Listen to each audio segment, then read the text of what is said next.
Welcome to this edition of Head to Head. I'm your host, Cam McKinney, and this is episode number 400 of the podcast. And on this episode, I'm talking about outfielder Kyle Tucker signing with the LA Dodgers. At the start of this baseball offseason, it was thought that outfielder Kyle Tucker would be given the biggest contract of the offseason, well north of $400 million and close to a 10-year deal. And instead, he ends up signing with the LA Dodgers on a 4-year, $240 million deal, so he ends up getting a ton of money per year, but for less years and with opt-outs. I guess where I want to start is I don't know how much his 1 year with the Chicago Cubs impacted his free agency. The moment Juan Soto signed last year, everyone said Tucker was going to be the next one to get that kind of long-term mega deal. Tucker, 28 years old, hit .266 with 22 homers and 73 RBIs for the Cubs.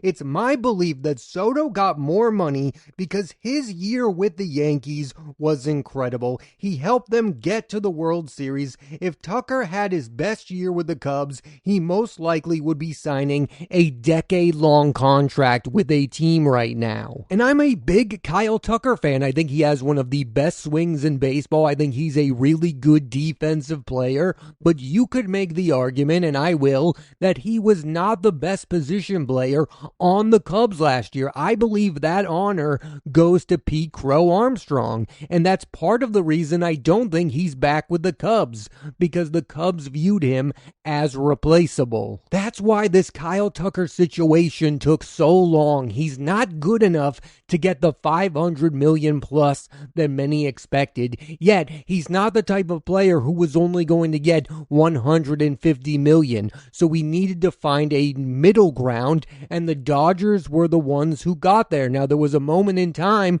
where it kind of looked like the Mets were going to be the team to land Kyle Tucker. And that gets us to the Dodgers of it all. They are the big spenders of the day, and it's not just how they spend, it's the fact that they spend even when they give out deals that don't pan out. People forget last year they tried to buy a bullpen in Tanner Scott and Kirby Yates. Neither emerged as the closer. This is how the Red Sox and Yankees used to operate. They would hand out deals for players that didn't work out and come back the very next offseason and just continue to spend on the biggest names available. The Dodgers, the team that just won the World Series for the second year in a row, is now adding arguably the best closer in all of baseball in Edwin Diaz and Kyle Tucker, one of the best outfielders in the sport. This move has created a real division between baseball fans. There are some people like myself who respect what the Dodgers are doing.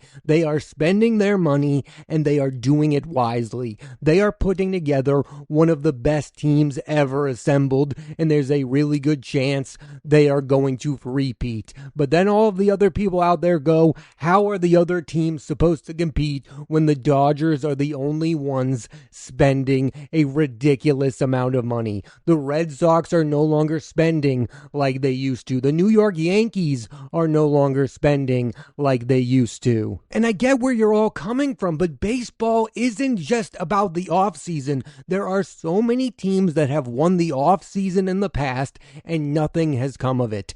Just because the Dodgers got Kyle Tucker does not mean they are going to repeat. And it's worth noting that even though the Dodgers spent all of that money just last season, they barely won the World Series. The Blue Jays were so close to being this year's World Series victor. The other teams actually are competing with the LA Dodgers. They are not a runaway train. They didn't win that 115 plus games that many predicted. And one of the things that I really liked about the Dodgers last year is it wasn't the obvious candidates who emerged as heroes of the team. I mean, Kike Hernandez continues to be one of the best postseason players in all of baseball. Then you have Miguel Rojas, who hits the most unbelievable home run of last year, and Yamamoto became a real ace for the Dodgers. It wasn't the usual suspects.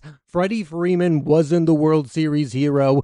Mookie Betts wasn't the World Series hero. Ohtani did not have a great World Series for the Dodgers. It's not just the star power that's leading the Dodgers to these World Series victories. I really do believe that Andrew Friedman just knows how to build a roster. Just spending the money isn't enough. The New York Mets brought in Juan Soto, and they didn't even make the postseason.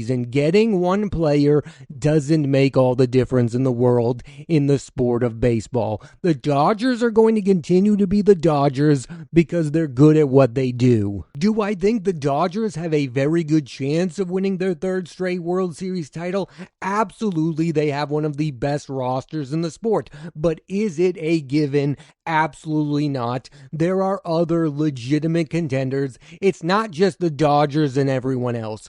I do not believe that. I think the Blue Jays have a really good chance of winning the World Series next year. I think the Phillies are still a very good baseball team. So many people are talking about the moves that the Mets have made. They are a much improved baseball team. And I guess I'm just confused about how do we all really feel about Kyle Tucker?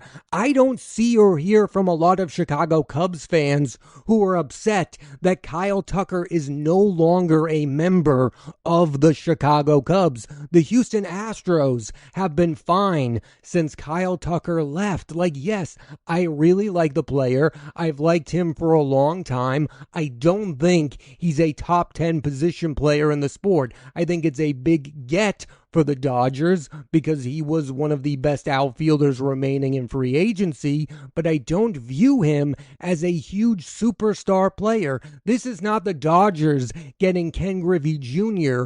from the mid-90s. What I'm getting at is most people are more upset about the fact that it's the Dodgers than it is Kyle Tucker. I don't think all of these fans who are upset really wanted Kyle Tucker on their baseball team. This is where I land with him right now. I think he's a very good player, an all-star caliber player. Is he a great player on his own? I mean, he's been a part of some really good baseball teams. I think the Cubs were really good last year. The Astros, of course, were World Series contenders year in and year out. He's never been the best position player on a team, and he's not going to be one as a member of the Dodgers, who already have Mookie Betts, Ohtani, and Freddie Freeman. He's not Juan Soto, and that's why all of the talk of him being the next Juan Soto, getting a 15-year plus deal, was never going to happen. Am I surprised he only got 4 years? Absolutely, but he still got a boatload of money. I'm going to be interested to see if he's worth it because I do think there's real pressure on Kyle Tucker in the coming years. He has to be a really big difference maker for the Dodgers. Because if the Dodgers don't win the World Series next year, people are going to point to Kyle Tucker and go, this is the big difference, and we didn't repeat, and it might be because of this guy. Many view this as Kyle Tucker picking a soft landing spot, and I get it. He goes to a team where he's not going to be asked to bat fourth in the lineup. He's not going to be the big power hitter on the Dodgers. But if the Dodgers don't win with him, what is that going to do to his value to other teams? I mean, they are thought of as a behemoth right now, the best team in the sport. I'm not going to lie. I'm a fan of the Boston Red Sox, but I think it would be more interesting if he had ended up a member of the Toronto Blue Jays, a team that just missed winning the World Series, who needs a guy in the outfield. I mean, George Springer is aging. Bringing in Kyle Tucker would have been a big deal. So like I was talking about, after Tucker signed, all of the other bigger names have come off the board. Bo Bichette ends up with the New York Mets. I don't know how big of a loss it is for the Toronto Blue Jays that Bichette is with the Mets. I mean, people still don't know if this guy can play shortstop long term. It sounds like he's going to be the third baseman for the New York Mets moving forward. Cody Bellinger ends up re-signing with the New York Yankees. That makes the most sense to me. I think Bellinger's value is way bigger for the Yankees than it is for other teams. They need another bat to go with Aaron Judge. This makes a lot of sense for both sides. And to get back to Kyle Tucker, I believe he didn't get that mega deal from a team because his original team, the Chicago Cubs, were not in the market for him. Look back at Juan Soto. Juan Soto got that massive deal because the New York Mets and his team, the New York Yankees, were fighting over him. Even go back to Aaron Judge. He went back to the Yankees because the Yankees were competing with the Giants for his services. If your original team is not at all that interested in bringing you back, that is going to hurt your market. Third baseman Alex Bregman got the contract that he wanted from the Chicago Cubs because his team, the Boston Red Sox, really wanted him back,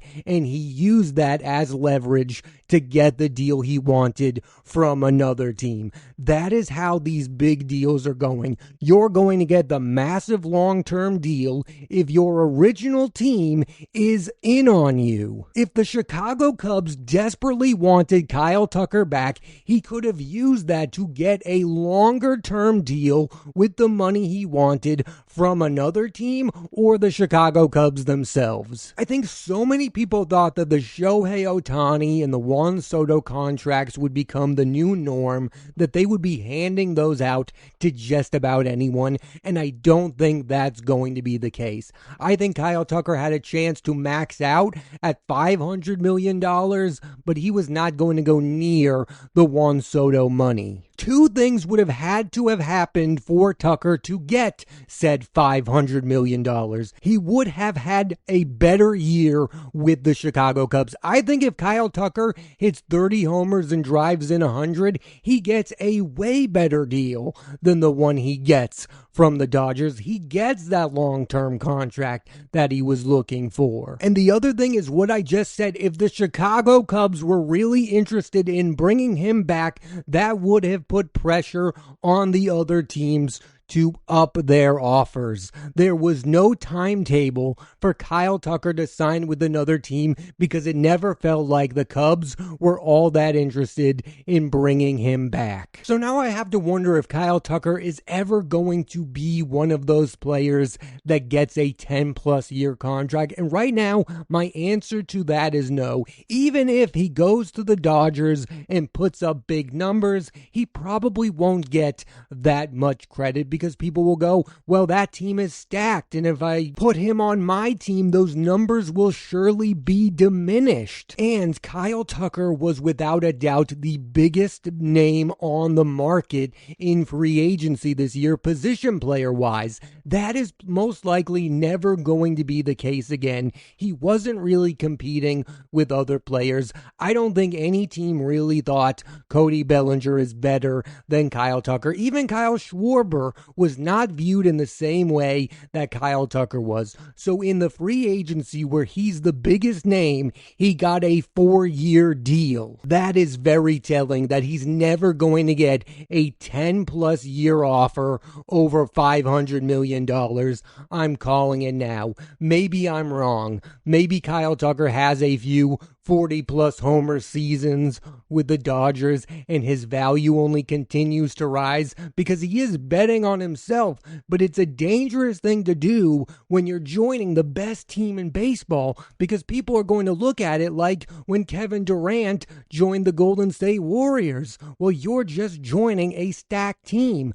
How should I view you as an individual player? And let's be honest, Kyle Tucker isn't even viewed in the same light as Kevin Durant. He is not viewed as one of the 5 best outfielders in the sport. After this signing, we all need to stop being surprised when the Dodgers get the big name. They are going to be in on anyone. They were not willing to give Kyle Tucker a 10-plus year deal, but because other teams weren't, they swooped in. That's the type of team that they are. They're going to go big for the Ohtanis and the Mookie Betts, and then they're going to be the surprise team at the end, but we need to stop being surprised. They are in on anyone. There is no limit that they will not go to being the best team in all of baseball, and I really do respect that fact because I used to root for a team that was like that in the Boston Red Sox. I don't think they're bad for baseball. I don't think they're the reason there could be a potential lockout in the sport.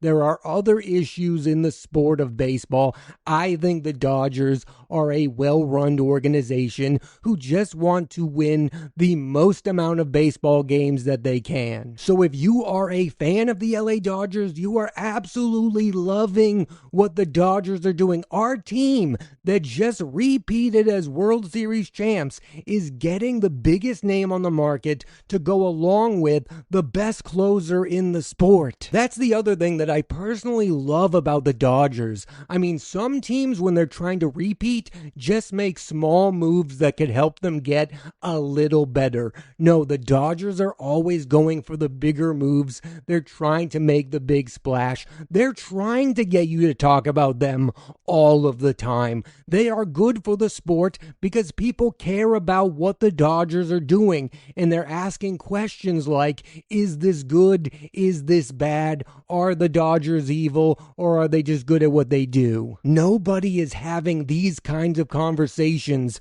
about the St. Louis Cardinals right now.